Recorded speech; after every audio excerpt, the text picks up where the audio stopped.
quando a livre manifestação e a organização social passam a ser entendidas como crime. Esse é o tema de hoje no Melhor e Mais Justo. Para essa conversa estão aqui comigo Alexandre Pacheco Martins, advogado criminalista, Marcelo Buzetto, cientista político, e Oswaldo de Oliveira Santos Júnior, coordenador do Núcleo de Formação Cidadã da Universidade Metodista. Movimento Sem Terra, movimento de moradia, movimento negro e das periferias dos grandes centros urbanos, entre outros tantos, perderam militantes pela atuação indiscriminada e violenta da PM. Quem rege a criminalização dos movimentos sociais? A que interesses isso atende? A gente já estava falando que atende interesses da classe média, da classe alta, mas do ponto de vista do poder econômico e do poder político. Quais são as esferas políticas e econômicas que se beneficiam com esse tipo de massacre, genocídio, perseguição que se faz nas franjas da cidade, sobretudo? Oswaldo.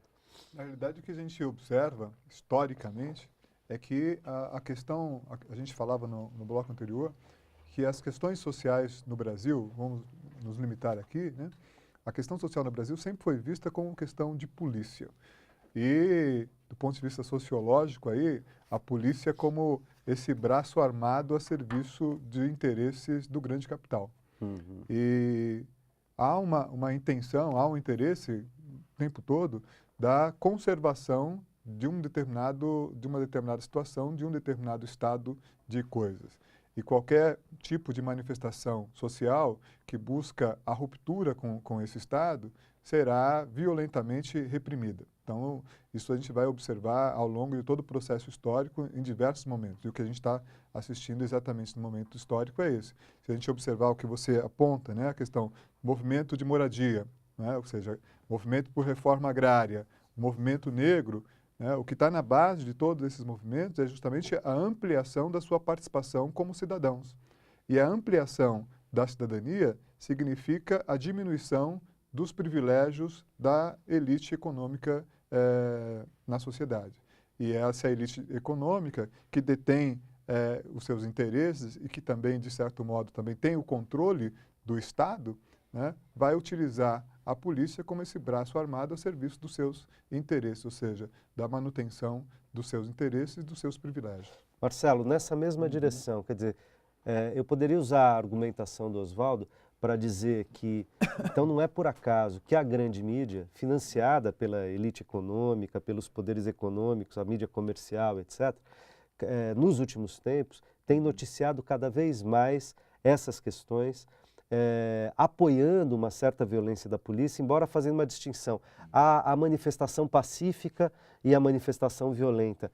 Apoiando a repressão violenta contra a chamada manifestação violenta e tentando distinguir ou separar uma tal manifestação pacífica que seria aquela que, sei lá, se combina com antecedência com a polícia, segue exatamente o que a polícia quer que você faça, etc, etc, o que, digamos, que você fazer esse tipo de controle ou tutela do movimento social já seria um contrassenso, né?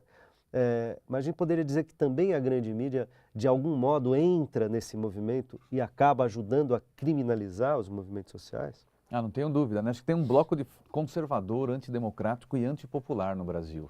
E quem são essas forças conservadoras? Acho que a grande mídia, que está a serviço dos interesses econômicos dos mais ricos, faz parte desse bloco de forças conservadoras, né? A grande mídia empresarial, né, de fato defende os interesses dos mais ricos, né, e criminaliza os movimentos todos os dias. Porque o que é violência, né? Violência é alguém não ter uma moradia digna para viver, né? Isso é violência. Violência é você ter que pegar o metrô lotado todos os dias, né, e pagar R$3 da passagem. Então, quer maior violência do que o preço do ônibus, ou o preço do metrô, ou o preço do trem? É um dos transportes públicos mais caros do planeta, né? Então, esse tema da violência também, a gente precisa discutir isso com a população e dizer, olha, violência são as condições de trabalho, por exemplo, dentro de muitas fábricas aí, né? Onde os trabalhadores estão trabalhando cada vez mais, né? E o seu salário está sendo corroído, né? Porque, na verdade, a gente tem uma situação no Brasil ainda de concentração de renda muito grande, né? Então, o Brasil ainda é um dos países com muita desigualdade. Agora, a mídia, e a concentração não é só de renda, né? Não é só Quer dizer, o de Brasil, renda, né? nos últimos anos, distribuiu renda como nunca. mas não conseguiu atacar muito a distribuição da riqueza, né? A gente conseguiu distribuir renda, mas a riqueza continua muito concentrada, né? O patrimônio, o acesso a bens e serviços, etc. Né? Então eu acho que assim, tem a mídia, mas tem o poder judiciário que a gente tem que colocar. Acho que não houve uma reforma estrutural, muitas reformas estruturais não aconteceram ainda. A gente acha que é importante os movimentos estarem nas ruas para que essas reformas estruturais aconteçam. Então o poder judiciário, acho que é também responsável.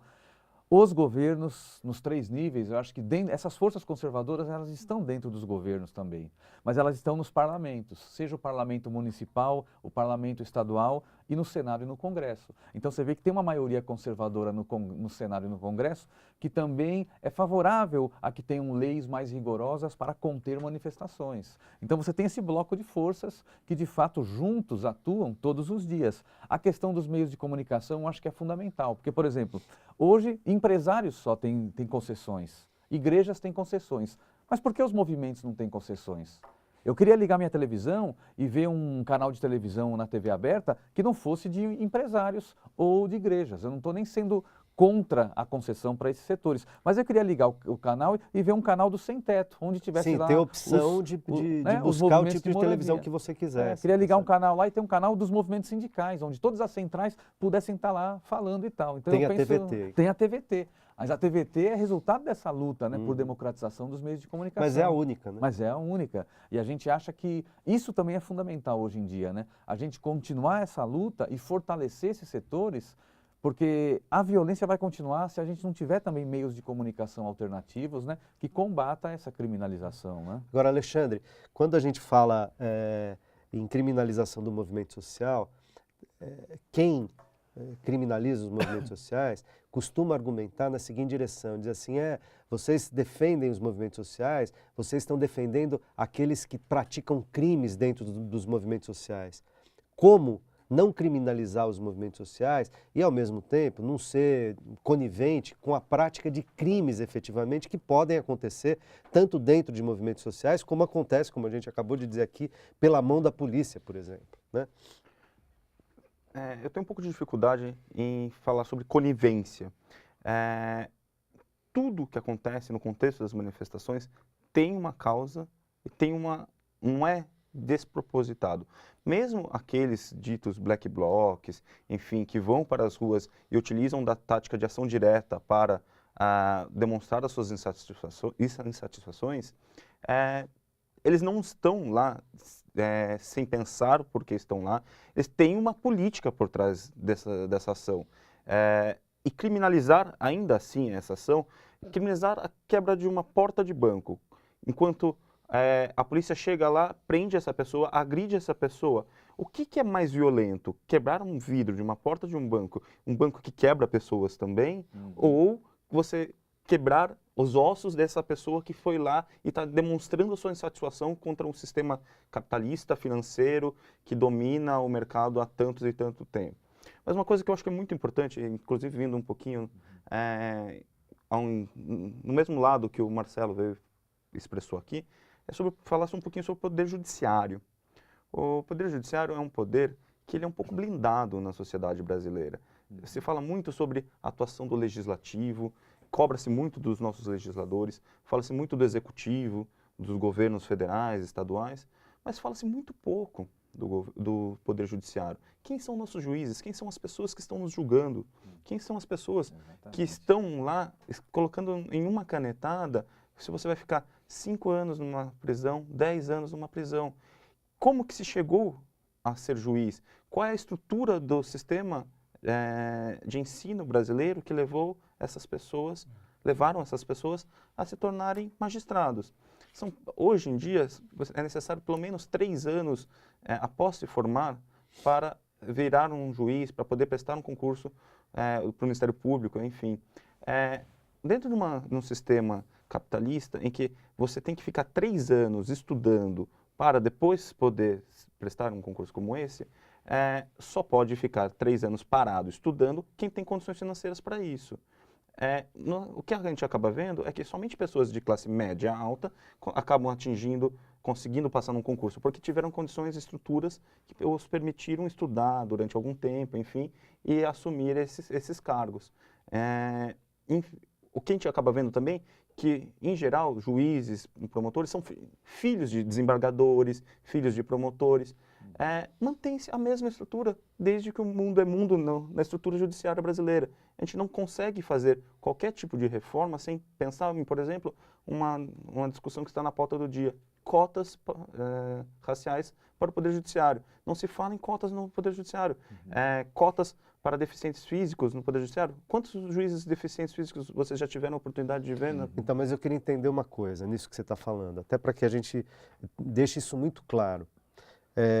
A despeito da necessidade de de reformas profundas, como a reforma política, você está falando da reforma judiciária, quer dizer, como o judiciário também é, de certa maneira, uma caixa preta, né, e elitista, o modo dele funcionar ele acaba sendo muito endógeno, fechado sobre si mesmo, sobre uma hierarquia interna que, enfim, tem lá essas complicações, entre outras que você aponta, que são problemáticas no campo democrático, né, numa sociedade que se quer democrática, mas, ao mesmo tempo, na democracia, as normas, as regras, as leis, mesmo quando elas são mais bem construídas, elas são valiosas, tá certo? Quer dizer, quando a gente está falando em democracia, a gente está falando também num tipo de regime político que é um regime da institucionalidade, tá certo? A institucionalidade tem regras, tem lei. As nossas leis, boas ou más, você tem lei, então se uma pessoa qualquer, não precisa estar no movimento social, comete algo que é contra a lei, ele pode ser responsabilizado. Claro que ele não precisa sofrer violência por isso, né? Isso parece que está claro. Não justifica o cara quebrar uma porta de um banco, arrombar um banco, etc. Não justifica a polícia bater nele, prendê-lo, nada disso. Mas ele tem que ser responsabilizado, segundo a nossa lei, por exemplo, indenizar os custos daquilo que ele quebrou, né? O que eu estou só colocando é o seguinte, me parece que há uma clara desproporção, né, entre a violência da polícia e, eventualmente, um ilícito que pode ter sido cometido por este ou aquele sujeito numa manifestação social. É disso que eu estou falando, né? Queria que vocês comentassem essa possibilidade. Né? Me parece que o que existe, de fato, né, é um enorme pavor, um enorme medo da ampliação da participação popular, né? E aí eu insisto na ideia de que na ampliação, no alargamento da cidadania. Porque o que nós estamos vivendo e observando nesse momento histórico é exatamente isso. Há uma movimentação da sociedade brasileira e particularmente aí, oriundo desses movimentos sociais, que busca o quê? Busca fundamentalmente a ampliação da cidadania. Se nós formos observar mais detidamente esses movimentos, não há uma intenção de mudança na estrutura econômica, de mudança na estrutura da sociedade. Não é uma proposta de revolução socialista, né? O que é aqui em discussão é tão simplesmente a ampliação da cidadania no marco das relações capitalistas.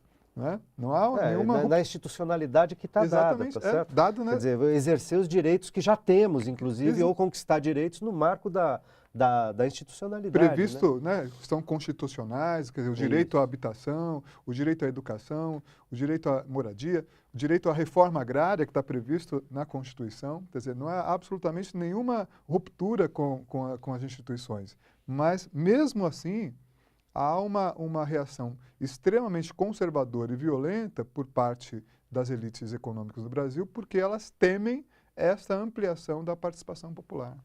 Né? Aí eu acho que é interessante o que o Alexandre coloca, que precisa também ser discutido no conjunto dessas questões, que é a formação dos nossos magistrados, né? A formação e a estrutura do judiciário, né? A formação dos magistrados e a própria estrutura magistrados, que parece que é um assunto tabu, né? Aliado à desmilitarização da polícia militar. Isso é fundamental. Agora vai ter conflito, né? Enquanto não tiver reforma estrutural, a tendência é ter conflito, porque toda lei, toda institucionalidade, ela é resultado da luta política e social entre as diversas classes sociais que existem, né? Nós vivemos no capitalismo. O capitalismo é um regime baseado na desigualdade. Tem ricos e pobres, né? Os ricos mandam, os pobres né, os pobres para os capitalistas têm que obedecer. Quando os pobres não obedecem, né, se organizam e reivindicam, né, por melhores condições de vida e de trabalho, é que tem o conflito estabelecido. Então, por exemplo, quem deveria ser responsabilizado pelo vidro que foi quebrado lá, né? Será que é aquele que jogou a pedra ou é aquele que não deu condições para que as pessoas tivessem uma vida mais digna? Né? Porque se tivesse uma vida mais digna e um transporte melhor e mais barato, não teria a manifestação que resultou no conflito, que resultou no vidro quebrado. E geralmente os vidros quebrados que acontecem durante as manifestações, né, é resultado de uma provocação e uma violência que começa pela polícia. Porque quem participou das manifestações, como muitos de nós aqui, nós observamos que as manifestações caminhavam tranquilamente pelas ruas, mas chegava num determinado momento, alguém, não sei se o secretário de Segurança Pública, o comando da polícia, alguém dava ordem para a PM, porque de junho para cá tem uma coisa nova. Não é uma manifestação que tem hora para começar e hora para terminar, como eram antigamente as manifestações. Não é uma manifestação, como o Tuto disse, que a polícia fala, ó, vocês vão por aqui e fecha só uma faixa, tá? A outra faixa não. São manifestações que traz essa novidade. Quem é o líder? Ah, não tem líder. Ah, vocês vão para onde? Ah, não sei, durante a caminhada nós vamos decidir. Então, como a manifestação não tinha hora de terminar, o que a gente percebeu é que chegava num determinado momento, tipo 1 hora e meia, 2 horas, caminhava pelo centro de São Paulo ou por outros lugares. Mas chegava num determinado momento, tinha uma barreira da polícia na frente.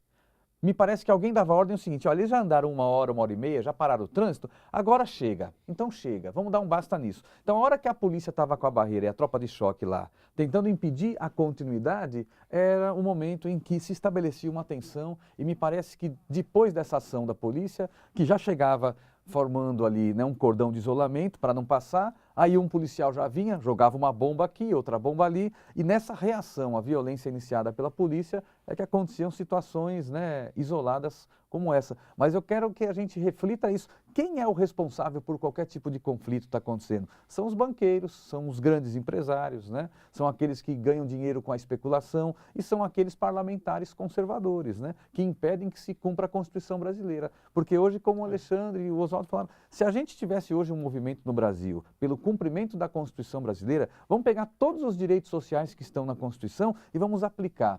Eu penso que nós não teríamos o socialismo, apesar que o capitalismo não é a melhor sociedade para os mais pobres, né? E os mais pobres têm o direito de lutar até pela construção de uma nova sociedade não capitalista. Mas eu penso que se a gente cumprisse só os direitos sociais da Constituição, nós viveríamos numa situação muito mais feliz e de tranquilidade. E né? continuaríamos tendo o direito de nos manifestar. Preciso fazer mais um rápido intervalo e a gente volta já.